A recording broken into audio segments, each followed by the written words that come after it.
Itu tadi kau suruh ngomong tenang dulu kau Banyo. Makan penting dulu kau di situ. Tunggu dedakmu, ada sudah kusiapkan dedakmu ini. Tunggu dulu. Sabar dulu lah. Ini Kang Dito asli ya, Kang Dito, monitor Kang Dito. Assalamualaikum warahmatullahi wabarakatuh. Waalaikumsalam. Waalaikumsalam warahmatullahi Abang Dan. Waalaikumsalam warahmatullahi wabarakatuh, Bapak Doti. Oke, Papaya silakan Papaya. Mbak Doti. Papaya ada lagi yang mau ditanggapi tadi dari narasi Bang Zumat, Bang. ada yang mau ditanyakan. Lanjut Bang Papaya.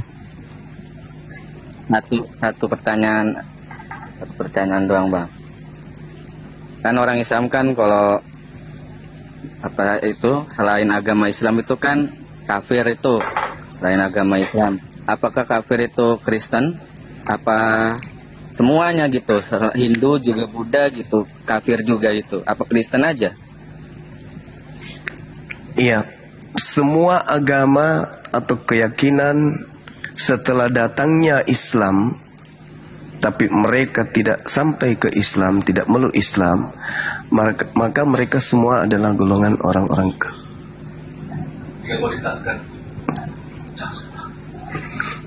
adalah orang-orang kafir. Ya. Waman azlamu mimman iftara 'ala Allahil kadhiba wa huwa yud'a ilal Islam. Jadi orang yang telah datang Islam kepadanya, pertama mereka adalah orang yang bodoh, kedua mereka adalah orang yang zalim. Bukan cuma zalim kepada orang lain, tapi zalim kepada dirinya. Nah, kenapa kita fokuskan ke Kristen? Karena kita berbicara dengan orang Kristen. Kenapa saya katakan bahwa Al-Quran itu betul mengatakan itu orang zalim, itu orang bodoh. Satu, Yesus berkata, orang yang memanggil aku Tuhan, bernubuat, mengusir setan, bermujizat pakai namaku, itu akan aku usir dan aku katakan aku tidak mengenal mereka. Matius 7, 22, 23. Tapi apakah saudara-saudara Kristen itu mau mendengarkan itu? Mau percaya itu? Tidak. Itulah yang dikatakan bodoh, jahil. Itu yang dikatakan zolim. Sudah tahu tertulis di kitab sendiri, orang yang memanggil Yesus Tuhan akan diusir oleh Yesus, tapi tetap aja menjadi Kristen. Kenapa demikian? Karena zolim. Zolim itu namanya. Itu jahil. Itu yang pertama. Yang kedua, sudah jelas-jelas dikatakan oleh Yesus beberapa item di dalam pengajarannya. Masih banyak hal yang ingin aku katakan, tetapi kamu belum sanggup untuk menanggungnya. Tetapi ada masa di mana roh kebenaran lain akan datang mengajarkan segala sesuatunya tentang kebenaran, keadilan, dan penginsapan dunia akan dosa. Kemudian Yesus juga berkata, jika hidup keberagamaanmu tidak lebih baik dari ahli Taurat, kamu tidak akan masuk surga. Kemudian Yesus juga berkata, barang siapa yang meniadakan hukum Taurat, meskipun yang paling terkecil, lalu mengajarkan kepada orang lain untuk melakukan hal yang sama, maka dia akan menempati tempat terhina dalam kerajaan langit. Permasalahannya hari ini adalah, ketika Yesus berkata, tanda kedatanganku, pertama, matahari gelap, bulan tak bercahaya, bintang-bintang berjatuhan. Itu tanda kedatanganku. Kalau ada yang mengaku bertemu dengan aku dan tidak memiliki dan tidak dibarengi dengan tanda itu, jangan percaya. Tapi saudara tetap aja percaya. Apa itu namanya? Jahil. Itu namanya zalim. Maka Al-Quran semakin jaya. Waman azlamu mimman iftara 'ala Allahil kadhiba wa huwa yud'a ilal Islam. Itu kata Al-Quran. Siapakah orang yang memperbodoh diri? Siapakah orang zalim itu? Dialah yang telah datang ajakan menuju kepada Islam, tapi mereka nggak mau, ogah. Maka saya katakan bahwa yang disebut kafir adalah orang yang menutup diri kepada kebenaran, kepada keselamatan, seketika kebenaran dan keselamatan itu sudah didatangkan di tengah-tengahnya. Gitu saudaraku. Adakah Yesus mengajarkan untuk menjadi Kristen? Enggak. Adakah Yesus mengajarkan untuk agar manusia menjadi Kristiani? Enggak juga. Adakah Yesus mengajarkan agar kemudian dia orang-orang setelahnya itu mengikuti Kristus? Enggak juga. Tapi Yesus mengatakan dirinya, akulah juru selamat. Sebagai juru selamat berarti dia mengajarkan shalom. Sebagai ajaran shalom berarti dia mengajarkan selamat. Nah, kalau dia saja adalah juru selamat, berarti dia adalah rambu jalan menuju kepada dinul Islam, di mana Islam ini adalah shalom, di mana shalom salam itu adalah hanya ada di dalam pengajaran Nabi Muhammad.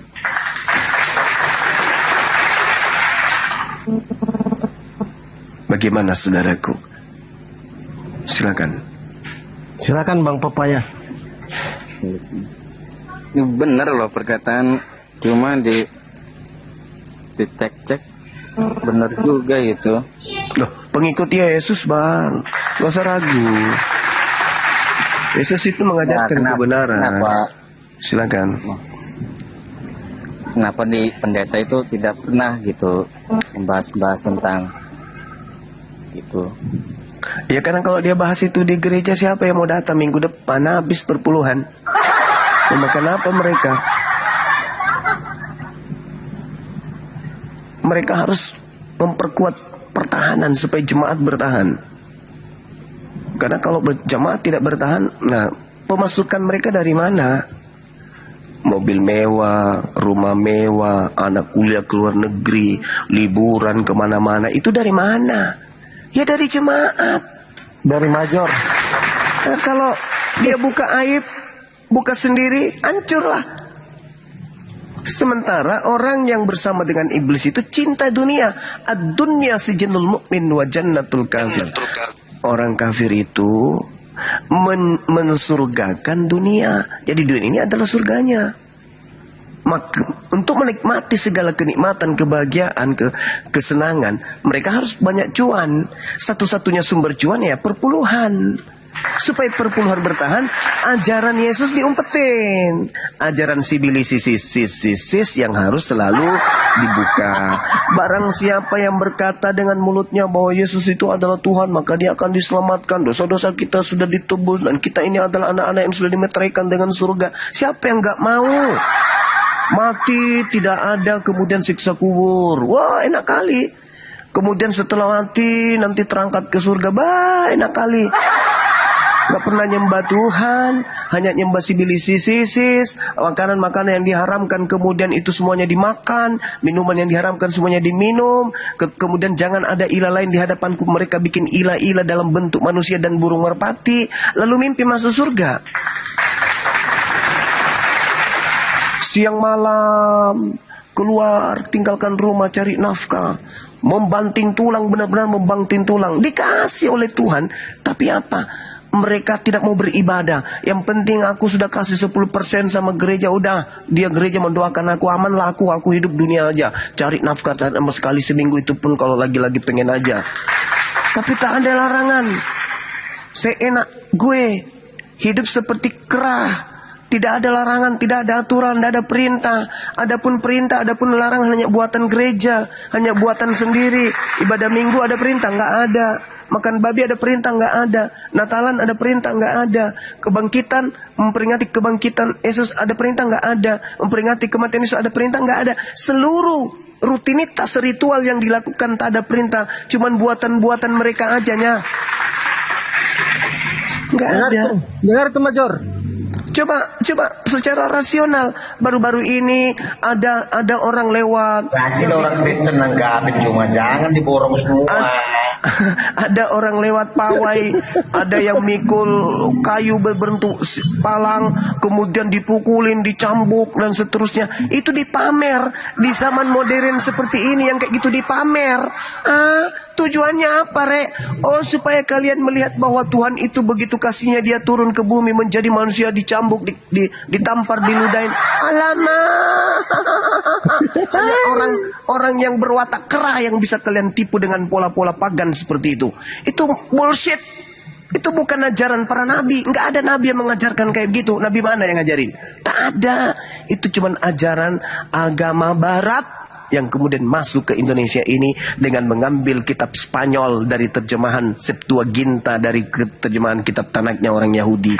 Itu permainan lama. Islam harus mengungkap semua itu supaya apa? Anak Indonesia tercerdaskan, jangan mengikuti agama yang hanya dari nenek moyang kalian. Kalian harus beragama dari Nabi, bukan dari nenek moyang. Begitu kawanku. Silakan. Dengar itu Major. Kau dengar itu Major? Betul saya tanggapi Bang Juman. Ya silakan. Tadi Anda bilang semua karangan tidak ada aturan, tidak ada ini, tidak ada itu. Oke. Saya baru mau bertanya dulu Bang Juman dulu. Coba Anda tunjukkan dulu dalilnya dalam Quran. Anda mengimani bahwa Isa itu akan mati di akhir zaman. Al-Quran surah As-Sukhruf Ya, di mana? ayat 61, Ya, apa yang katakan? An-Nisa ayat 159. Apa yang katakan? Nabi Isa akan datang untuk yang kedua kalinya di akhir zaman dan semua ahli kitab Bani Israel akan beriman kepadanya. Di mana tertulis ini? Dan apa dikatakan dalam? An-Nisa ayat 159. Berarti Isa sudah mati di situ. Nabi Isa ketika dia datang otomatis matilah, masa mau hidup. Semua akan mengalami maut. Kullu nafsin za'iqatul maut. Segala sesuatu yang hidup akan mengalami kematian, termasuk Nabi Isa alaihissalam. Berarti itu baru asumsi. Berarti pernyataan Allah tidak ada bahwa Isa akan mati. Segala sesuatu yang hidup akan mati. Buktinya Isa nggak ada nyatakan mati itu. Dia sudah naik ke langit. Nabi Isa itu kan hidup, itu sudah terwakilkan. Di mana Allah menyatakan itu? Kullu nafsin za'iqatul maut. Segala sesuatu yang hidup pasti akan mengalami kematian. Itu Al-Quran yang mengatakan itu. Kenapa di hari kenapa? Udah, gantian ah. Majoran nggak pintar-pintar dari dulu.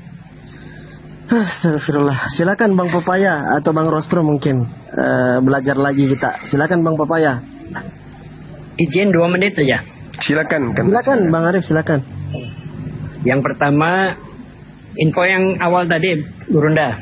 Nanti kita Pak Ketua itu berangkat haji tanggal 4 yang di Medan. Masya Allah. Tapi Allahu Akbar. sudah disonding ke anaknya, nanti nganter kita ke lokasi. Masya Allah. Subhanallah. Nanti kasih aja kontaknya teman-teman Medan ke saya nanti. Siap, Biar kita nanti sama-sama lihat. nanti Dinda Faruk saya juga komunikasi ke beliau. Jadi informasi untuk Kang Dito, Dinda Yonatan dan yang lain yang belum tahu, ada hamba Allah yang mau wakaf tanah 6.800 meter di kota Medan ini. Masya Allah. Allahu Akbar. Masya Allah. Jadi itu informasinya, Gurunda. Kasih aja kontaknya ke saya. Baik abangku. Masya Allah. Nah, yang kedua, Pepaya, Bang Pepaya tinggal di mana, Bang? Di kebun lah. Namanya Pepaya, Bang. Bang Papaya silakan. Dibuka mute-nya Bang Papaya. Kecuali kalau sudah dipetik ya. Nggak, maksud saya kalau alamatnya jelas, kan punya KTP. KTP-nya kasih Jinda Pandi segera itu. KTP. Supaya jadi tim Yesus loh. Itu aja infonya yang bisa saya bagi. Lanjut. Iya, makasih abangku. Barakallah, sehat selalu, panjang umur. Kita doakan Bang Arif ini panjang umur, sehat selalu beserta dengan keluarganya dan urusan-urusannya yang baik urusan dunia dan akhirat itu dimudahkan, terijabah oleh Allah Subhanahu wa taala. Amin amin ya rabbal alamin. Ya Pak Papaya, silakan dibuka mic-nya. Mau store KTP sekarang atau mau ada ditanya lagi, silakan. Enggak, dari tadi saya merenungin yang Matius 7, 22, 23 ya. Ya, ada benarnya juga sih. Al-Quran saya juga mengatakan itu, Bang. Wa idza husyiran nasu kanu lahum a'da wa kanu bi ibadatihim kafirin. Apa kata Al-Quran? Apa yang mereka sembah selain daripada aku akan menjadi musuh dia nanti. Dan pemujaan-pemujaan yang mereka lakukan terhadap dia yang disembah selain aku akan diingkarinya nanti. Makanya Nabi Isa itu dihakimi oleh Allah. Wa isqalallahu ya Isa bin Maryam a anta qulta linnas. Wahai Nabiku Isa yang kuciptakan lahir tanpa ayah dari seorang perawan bernama Maryam. Apakah kamu yang mengajarkan orang-orang ini menuhankan dirimu selain daripada aku? Apa kata Nabi Isa? Qala subhanaka ma yakunu li an aqula ma laysa li bihaqqa. Maha suci Engkau ya Allah, tidaklah patut aku mengajarkan, mengatakan, menyampaikan kepada mereka apa yang bukan hakku untuk aku katakan. Ma qultu lahum illa ma amartani bi. Wahai Tuhanku, apa yang aku katakan kepada mereka, aku hanya mengajarkannya sembahlah Allah Tuhanku dan Tuhanmu. Nah, bagaimana dengan Yesus dalam Bible? Yesus sudah mewanti-wanti. Waspadalah kepada nabi palsu yang datang kepadamu dengan memakai namaku, menyamar seperti domba. Pada sebenarnya dia adalah serigala yang buas. Dari buahnya kau akan mengenal mereka. Tidak setiap orang yang berseru kepadaku, junjungan, Tuan, Kurios, Tuhan, Sayyid, Rob, akan masuk ke dalam kerajaan surga, melainkan dia melakukan kehendak Tuhan, kehendak Bapakku yang ada di surga. Jadi hari terakhir nanti banyak orang berseru kepadaku, Tuhan, Tuhan, Tuhan, Tuhan, Tuhan. Bukankah kami bernubuat, mengusir setan, bermujizat, pakai namamu juga? Apa kata Yesus? Pada saat itulah aku akan berterus terang kepada mereka, aku tidak mengenal kalian. Kalian semua adalah pembuat kejahatan. Endingnya, enyahlah daripadaku. Berarti apa yang diterangkan Al-Quran tadi? Pada hari nanti, apa yang mereka sembah selain daripada aku akan menjadi musuh mereka. Dan pemujaan-pemujaan yang mereka lakukan ke gereja hari Minggu, memuja salto kiri kanan, jingkrak sana sini, menghabiskan duitnya untuk Natal segala macam demi membesarkan nama Yesus, memuji Yesus, semua akan diingkari dan akan ditolak oleh dia yang disembah selain daripada aku. Apa buktinya? Bukankah kami bernubuat, bos? Bermujizat lo bagi kami, bernubuat, mengusir setan pun atas namamu lo. Kami habiskan harta kami atas namamu lo. Tapi apa kata Yesus? Enyahlah daripadaku, aku tidak mengenal kalian. Kalian semua adalah pembuat kejahatan. Kalian mau mendengarkan itu? Kalian mau menerima itu? Tidak. Kenapa? Ya itu tadi. Waman azlamu mimman iftara 'ala Allahil kadziba wa huwa yud'a ila Islam. Kalau dulu orang masih percaya ajaran barat, hura-hura, happy-happy, cuman nyanyi salto sekali seminggu, habis itu mimpi masuk surga. Dulu mungkin masih bisa diterima oleh akal sehat. Tapi setelah Islam datang, menguraikan itu semua, jangankan orang Kristen, orang Yahudi, sang pemilik kitab aja diseru, ya ahlal kitab, qad ja'akum rasuluna yubayyinu lakum. Mereka aja nih, keturunan Nabi Isa, Yakub, diminta untuk ikut kepada Nabi Muhammad. Apatah lagi kalian ente yang tidak ada Nabi diutus dengan menggunakan bahasa Yunani. Tidak ada Nabi yang diutus mengajarkan menyembah kepada korban yang ditumbalkan di atas salib. Tidak ada Nabi yang mengajarkan kemudian menyembah kepada 3 pribadi sembahan. Tak ada. Oleh karena itulah kata Allah, mereka adalah orang zalim yang sudah datang Islam untuk menyelamatkan mereka, tapi tetap aja ditolak. Mereka lebih percaya kepada sivilisasi yang datang kepada mereka daripada Nabiullah yang datang sebagai rahmatan lil alamin. Itu fakta kawan, itu fakta. Sekarang terakhir sebelum saya izin, di dalam Yohanes 12 nomor 48. Camkan baik-baik. Saya bukannya mencomot data, enggak. Tapi boleh Anda uji data saya ini. Yohanes berkata begini. Dia menulis sebuah kesaksian. Kesaksian itu diterima dan itu ternyata ucapan Yesus. Konon nih, konon. Apa yang disampaikan Yesus menurut kesaksian penulis Yohanes? Barang siapa yang menolak aku dan tidak menerima firmanku, dia sudah ada hakimnya, yaitu perkataan yang pernah aku katakan kepada mereka. Firman itulah, perkataan itulah kelak yang akan menjadi hakimnya di akhir zaman. Oke?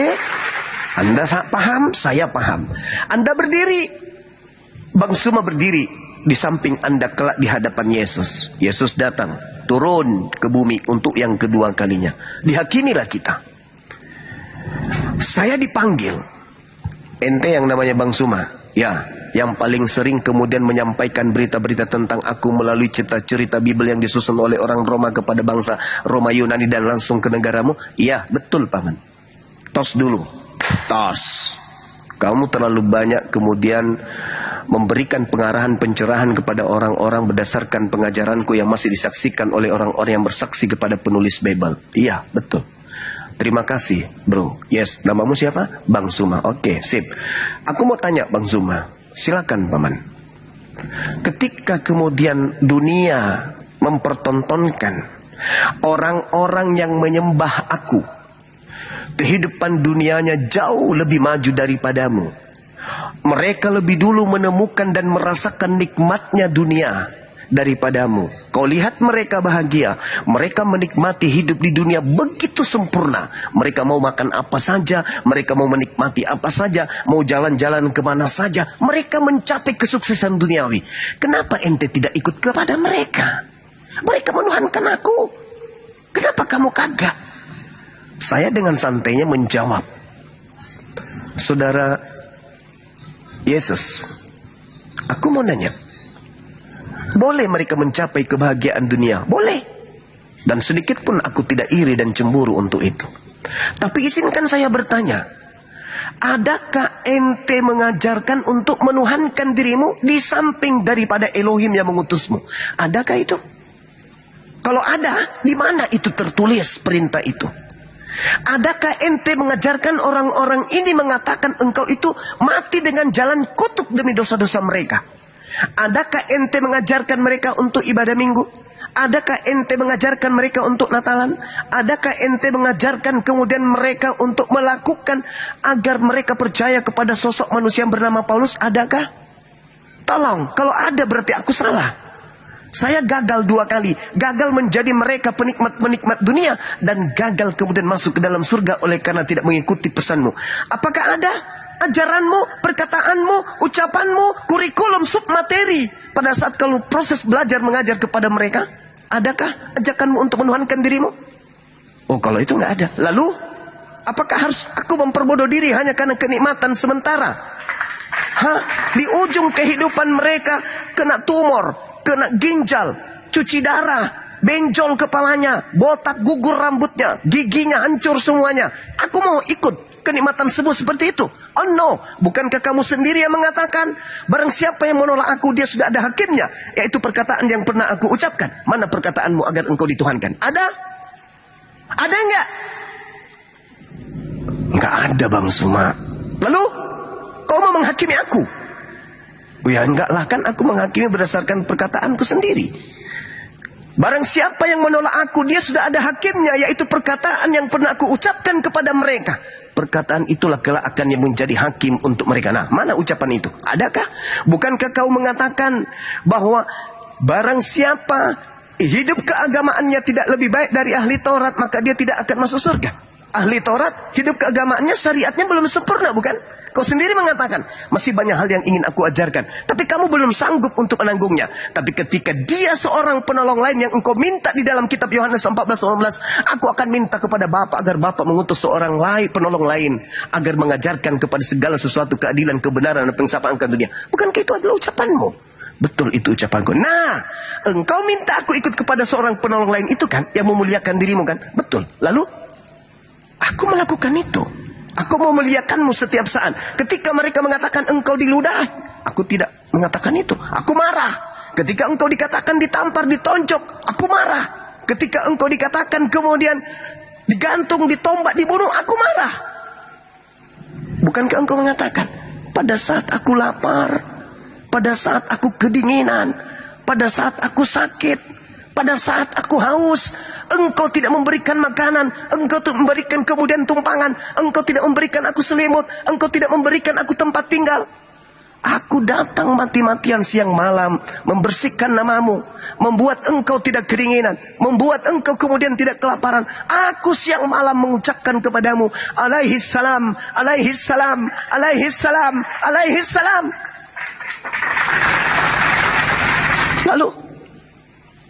Kamu ini mempersaksikan aku sebagai apa di hadapan Tuhanmu? Aku memuliakanmu. Aku membersihkanmu. Tuduhan mereka terhadapmu, kami tidak pernah melihat wajahmu. Kami tidak pernah mendengarkan suaramu. Di rumah ibadah kami tidak ada fotomu, tidak ada gambarmu. Tapi kami rindu kepadamu. Kami membersihkan dirimu dari hujatan orang-orang pecinta dunia, penikmat semua hewan. Kami membersihkan itu. Malah kami dihina, dinistakan, direndah. Nabi yang memuliakan namamu difitnah, dihujat. Apa kesaksianmu di hadapan Rabb? Katakan kepada kami. Apa kesaksianmu? Bahwa engkau akan menyelamatkan orang-orang yang kau katakan akan engkau bangkitkan. Ketika orang itu percaya kepadamu, engkau akan bangkitkan. Ketika engkau mengatakan barang siapa yang menolakmu, sama halnya menolak dengan Tuhan yang telah mengutusmu. Kami menerimamu. Kamu nabi, kamu rasul. Di kitab kami kamu adalah manusia yang suci terkemuka di dunia dan akhirat. Kurang apa lagi? Bukankah engkau mengatakan bahwa ketika roh kebenaran itu datang, maka dia akan memuliakan aku? Kami memuliakan engkau siang malam. Lisan kami haus, lapar, dahaga, ngantuk memuliakan engkau. Apa kesaksianmu sekarang di hadapan Allah? Apa kata Yesus, sahabat-sahabat sekalian? Hidup kekal itu adalah mereka yang mengenal engkau satu-satunya Tuhan dan mengenal aku yang engkau utus. La ilaha illallah, Yesus Rasulullah. Silakan wahai semua, kada aflahal mu'minun. Keberuntungan memang ada pada orang-orang yang mukmin. Silakan ikuti Nabi Muhammad, Rasulullah Muhammad sallallahu alaihi wasallam, seorang penolong lain yang datang setelahku. Selesai. Lalu dipanggil saudara pepaya. Saudara pepaya. Ya paman, kamu kok kepalamu nggak ada? Mana kepalamu, mana? Mana? Kamu membelakang. Loh, saya sudah menghadapmu loh. Enggak, aku tidak melihat kepalamu. Mana? Ini loh bang. Oh itu kepala, tapi kok nggak berfungsi? Ditanyalah saudara pepaya dengan pertanyaan yang sama. Siapa yang mengajarimu rupanya untuk menuhankan aku? Bisa rupanya seorang bayi yang netek, bayi yang diceboin, disusuin, dimandikan, kemudian jadi Tuhan. Bisa itu rupanya. Bisa rupanya pencipta langit dan bumi yang begitu kuasa maha dahsyat turun menjadi seenggok bayi Yahudi yang tak berdaya. Bisa gitu rupanya. Bisa rupanya manusia melahirkan Tuhannya sendiri. Bisa. Bisa rupanya ada manusia kemudian dilahirkan oleh manusia ibunya, lalu ibunya mempertuhankan dirinya. Bisa. Kamu gak punya kepala saudara pepaya. Ayo coba ungkapkan apa pola kehidupanmu, rutinitas ritual keyakinanmu yang kau mau lakukan selama kau hidup, yang berlandaskan atas perintahku. Silakan, aku pengen dengar. Nah, kira-kira saudara pepaya jawab apa? Karena di dalam Yohanes 8 nomor 48, Yohanes 12 nomor 48. Barang siapa yang menolak aku, dia sudah ada hakimnya, yaitu mereka yang tidak melakukan perkataan yang pernah aku katakan kepada mereka. Aku berkata nih, aku diutus hanya kepada domba yang sesat dari umat Israel. Pepaya percaya? Percaya. Lalu kamu dari Bani mana? Dari Benyamin kah? Dari Natali kah? Atau dari Yusuf? Atau yang mana nih? Dari Yehuda atau dari mana? Saya dari Marten. Wah nggak ada Bani Yakub, Marten nggak ada. Saya dari Peter. Enggak ada dari Peter. Dari Marta saya. Enggak ada. Saya dari Andrianus. Enggak ada Andrianus, enggak ada. Kamu dari mana? Saya dari edisi dabu terming kondong diobil na kengke asu pelona. Oh enggak ada juga itu, enggak ada. Jadi kamu dari mana? Aku kan diutus hanya kepada domba yang sesat dari Bani Israel. Lah ente dari Bani apa ini? Kamu gak pernah baca? Waspadalah kepada serigala yang datang kepada menyamar domba. Kamu nggak percaya, kamu nggak pernah baca. Kamu nggak pernah baca orang Kanaan yang datang kepadaku. Aku katakan tidak layak bagi anjing, bagi roti, tidak layak roti yang diberikan untuk anak-anak diberikan kepada anjing. Kamu nggak pernah baca itu? Pernah sih. Lalu, adakah domba makan daging babi? Nggak ada. Setahu saya domba itu makannya rumput. Lah kamu kok domba, tapi kok makannya babi? Berarti kamu adalah serigala, karena hanya serigala yang makan daging babi. Tapi kau nyamar-nyamar domba. Jadi terimalah kemudian, enyahlah daripadaku pepaya. Aku tidak mengenal kalian. Kamu bro, kamu adalah pembuat kejahatan. Matius 13 nomor 50, pembuat kejahatan dilemparkan ke dalam api neraka jahanam. Sederhana bukan? Jadi umat Islam ini, mau pola penghakimannya seperti apapun, mau Yesus turun jadi hakim kayak, turun jadi jaksa kayak, mau turun jadi apapun, umat Islam tak pernah gentar. Kenapa? Karena umat Islam, apa yang dilisankan kemudian oleh para nabi itu yang diimani. Kami tidak pernah ragu tentang itu. Nah, kalau Kristen bagaimana? Bagaimana kalau Kristen? Menyembah Yesus, mana firman Tuhan? Firman Yesus, sembahlah aku. Nggak ada. Jadi kalau penghakiman datang, si hakim datang, ya andalah yang terdakwa itu. Saya kira begitu saudara, ya, karena di tempat saya ini sudah sedikit lagi ada pengunjung datang, udah kulihat berdatangan satu-satu, dan aroma udara udah mulai agak rada-rada bau dedak, artinya mereka sudah hampir datang semua tuh.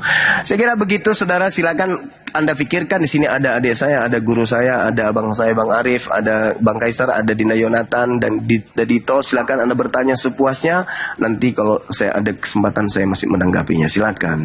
Bang Zuma, Iya keren. Iya. izinkan dah kalau bisa tutup dengan surah Al-Bayyinah dong, 1-8 kan dah. Masya Allah, Masya Allah. Izinkan dah, izin. Iya, mohon izin ya teman-teman, karena ini permintaan dari saudara kita. A'udzubillahi minasyaitonirrajim. Bismillahirrahmanirrahim.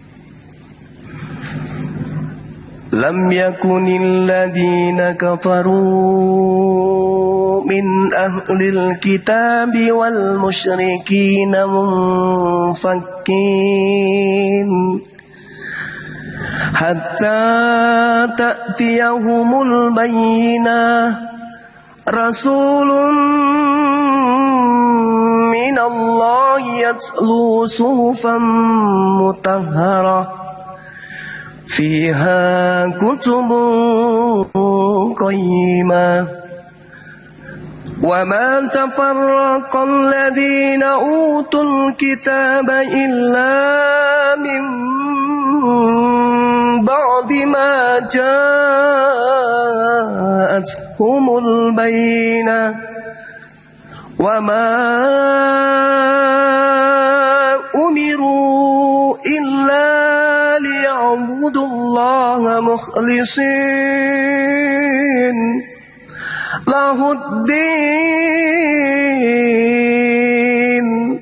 hunafa wa yuqimus salat wa yu'tuz zakat wa zalika dinul qayyimah.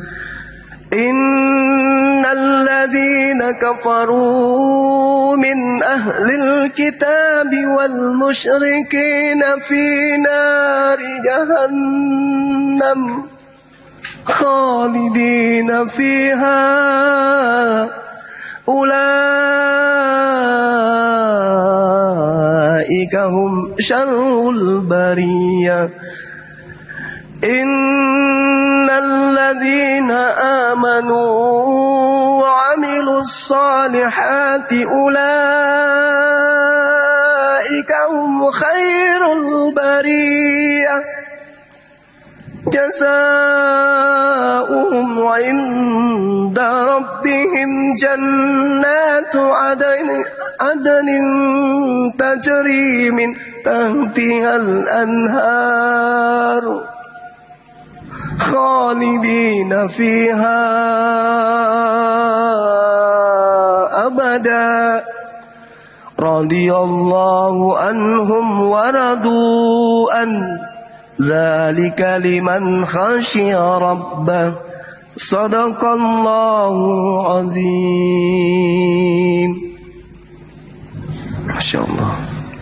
Maha benar Allah dengan segala firman. Allah. Allahu Akbar. Silakan Dinda Dito dilanjutkan dulu. Saya mau ini ngobrol sama teman yang ada di sini sebentar ya. Silakan. Baik Abang Da, Masya Allah. Mudah-mudahan yang kita semuanya mendengarkan lantunan ayat suci Al-Quran surah Al-Anbiya, surah Al-Bayyinah, Masya Allah. Ini ada mistik ya. Ada seperti energi yang membuat kita, meskipun tidak tahu maknanya, tiba-tiba air mata itu mengalir.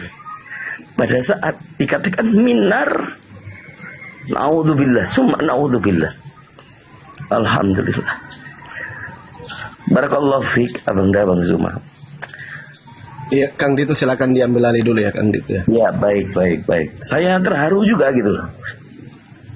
Masya Allah. Ya untuk lantunannya bikin hati terasa sejuk gitu Bang.